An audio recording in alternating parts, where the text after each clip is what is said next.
Azərbaycan Milli Elm Akademiyasının əsas binasında elm gününə həsr olunmuş tədbir keçirilib. Bakı Dövlət Universitetinin Botanika və Bitki Fiziologiyası kafedrasının müdürü, Azərbaycan Milli Elm Akademiyasının müxbir üzvü Elşad Qurbanovun Azərbaycanın bitki örtüyü kitabının təqdimat mərasimi olub.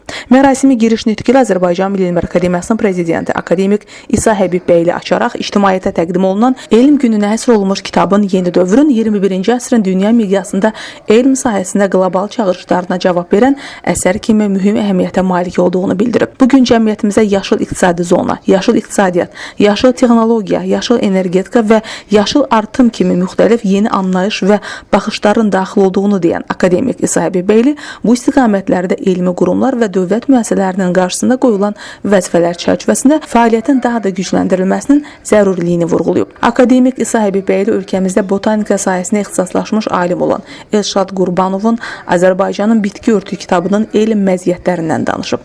Nəşrdə Azərbaycanın bitki örtüyü ilə bağlı tədqiqatların ümumiləşdirildiyini diqqətə çatdırıb. Çıxışının sonunda akademik İsa Həbibbəyli müstəqil Azərbaycan dövlətinin zəngin təbiətini daha dərindən öyrənmək baxımından kitabın qiymətli vəsait və elm gününə dəyərli töhfə olduğunu söyləyib.